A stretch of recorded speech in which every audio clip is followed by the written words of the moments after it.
Eh bien, bonjour à tous et bienvenue sur cette vidéo où je vous présente ma liste de mods que j'ai sélectionnée pour le mois de décembre sur Stalker 2. Pour les nouveaux, je vous mets en fiche et en description la vidéo que j'ai fait pour le mois de novembre où je vous explique en détail comment installer des mods sur Stalker 2. Il y a d'ailleurs pas mal de mods qui sont encore d'actualité, donc ceux qui ont déjà installé la liste de mods que je vous ai sortie le mois dernier, cette nouvelle liste ne devrait qu'embellir votre expérience. Et on commence de suite avec un mode qui va revisiter la lecture des munitions dans votre inventaire. La dernière fois, je vous ai présenté un mode qui facilite la lecture des différentes munitions que vous avez dans votre inventaire, mais entre temps, un nouveau mode est sorti et je le trouve beaucoup plus joli et tout aussi pratique. Il s'appelle Descriptive Ammo Box et il revisite clairement le design des boîtes de munitions. Clairement, je ne joue sans l'HUD qui vous indique le nombre de munitions qu'il y a dans votre chargeur et pourtant, j'étais pas complètement perdu sur savoir est-ce que c'est de la AP ou est-ce que c'est de la FMJ. Enfin bref, je vous laisserai choisir celui qui vous convient le mieux. Moi perso, j'ai préféré celui-là.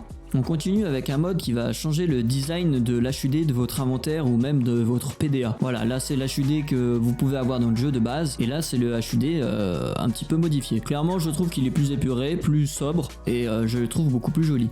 À l'heure à laquelle je tourne cette vidéo, le patch 1.1 vient de sortir et il a grandement amélioré les NPC et l'intelligence artificielle. Mais le mode que je vous présente aujourd'hui, qui s'appelle Better NPC Loadout, modifie le loot que vous pourrez looter sur les ennemis que vous aurez abattus. En effet, plus vous avancez dans l'histoire, plus la difficulté augmente, donc le loadout des PNJ que vous tuez augmente lui aussi. Les PNJ que vous rencontrerez en endgame n'auront pas du tout le même équipement que ceux que vous avez rencontrés au début de votre aventure. Mais cela peut poser problème quand vous lootez des exosquelettes sur absolument presque tous les cadavres. Je vous rappelle quand même que c'est une zone post-apocalyptique où l'équipement devrait être rare, difficile à faire rentrer dans la zone. Ce mode modifie donc clairement la rareté du butin que vous allez pouvoir trouver sur vos ennemis. Et même si vous tuez un gars qui a un exosquelette, vous n'allez pas forcément looter son exosquelette. Vous allez peut-être trouver du saucisson. Bon, c'est déjà pas mal du saucisson, non? Bref, pour continuer avec le loot, voici un mode qui va vous rapprocher votre expérience de celle de Stalker Gamma. En effet, vous allez enfin pouvoir looter les mobs que vous tuez dans Stalker 2. C'est pas beau ça? Allez, fini d'aller chercher des armes toutes pétées et les revendre aux vendeurs. Maintenant, vous allez me chasser de la sangsue et du sanglier irradié à tout bout de champ. Clairement, ce mode est vraiment super cool parce que chaque mob a son propre loot en fait. Vous tuez un chat, bah, il aura des griffes. Vous tuez une sangsue, elle aura une trompe de sangsue mais qui se revend beaucoup plus cher parce que c'est un mob, la sangsue, le bloodsucker, qui est quand même dur à tuer, qui est rare, qui fait peur aux stalkers. Donc quand vous lootez ça, bah vous êtes plutôt content quoi. D'ailleurs, en parlant de Stalker Gamma, j'ai ouvert une chaîne Twitch où je fais des runs de temps en temps. Je joue aussi souvent à DayZ parce que c'est principalement les deux jeux auxquels je joue le plus. Donc si ça vous intéresse, je vous mets le lien en description et puis je vous laisse avec la suite de la vidéo. Alors on continue avec un mode qui va clairement rajouter des items lootables, un petit peu comme ce que je vous ai présenté juste avant avec le loot des mobs, mais cette fois-ci c'est plus ce que vous allez pouvoir trouver dans les caches, dans les sacs à dos, les stash, etc. Maintenant vous pourrez revendre par exemple des radios, des ceintures, des briquets, une paire de chaussettes. C'est pas génial ça? Qui n'a jamais rêvé de revendre une paire de chaussettes pourries à un vendeur? Bah perso, moi c'est exactement ce que j'attendais.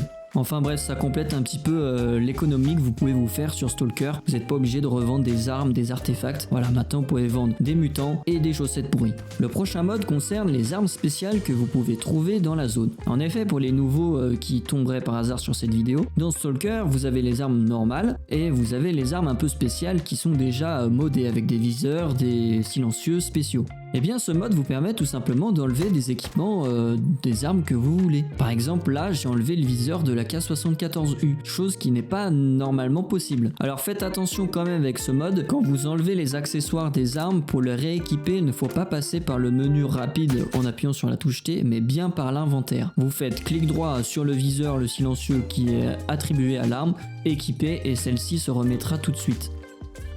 Le prochain mode concerne tout simplement la stamina.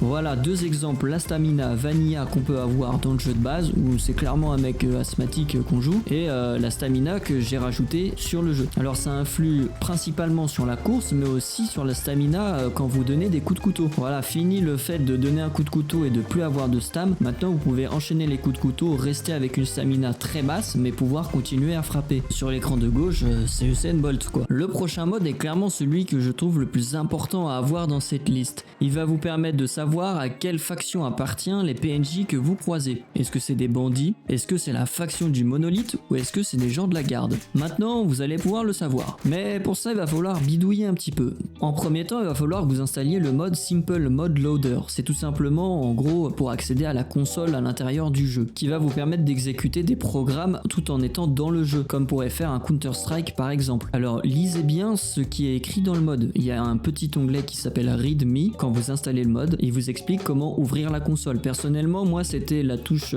slash sur le pavé numérique pour ouvrir la console. Mais ça peut changer, donc je vous laisse voir vos touches. Vous pouvez aussi rebind les touches, mais personnellement, j'ai pas touché à ça. Je ne pourrais pas vous aider là-dessus. Une fois que vous avez installé le mode et que vous avez ouvert la console dans le jeu, il vous suffit de taper la ligne de code que le modeur a mis dans la description sur Nexus. Je vous mettrai bien évidemment les liens en description et le chemin qu'il faut taper directement dans la console. Une fois ceci fait, cela restera actif quoi que vous fassiez, que vous éteigniez votre jeu et que vous le rallumez, l'option restera active. On passe sur un ajout mineur mais qui rajoute du charme au jeu. Cela change tout simplement la couleur de beige pour le viseur RNB à noir. Clairement, je trouve qu'il rend beaucoup mieux sur une arme en étant noir qu'en étant beige. On continue maintenant avec des modes qui vont modifier la nourriture et les soins. Dorénavant, les bandages ne referont pas monter votre vie, ce qui va accentuer le fait d'utiliser des medikits pour se soigner. En ce qui concerne la nourriture, cela va juste rajouter des petites radiations à chaque fois que vous en mangez. Eh oui les gars, on est quand même à Tchernobyl, faut pas oublier. Plus sérieusement, ça va vous permettre d'utiliser beaucoup plus les antirades et les kits de soins qui sont largement abondants sur le jeu de base. Vous en consommerez plus, donc dans votre inventaire, vous en aurez moins stacké. Et pour finir, je vous présente un mode qui va réduire le son du bip du compteur GGR pour les anomalies. Fini les bip bip à tout va dans vos oreilles, maintenant vous avez un bip beaucoup plus discret. Juste avant de finir, n'oubliez pas de mettre à jour vos mods. Sur Nexus, c'est très simple, vous allez sur les mods que vous avez téléchargés et ça vous met si une mise à jour est disponible ou pas. Cela peut clairement améliorer le mode de base et c'est pas négligeable, donc à checker. Sur ce, j'espère que la vidéo vous aura plu et que ma liste vous aura aidé et je vous souhaite de bonnes fêtes et à la prochaine.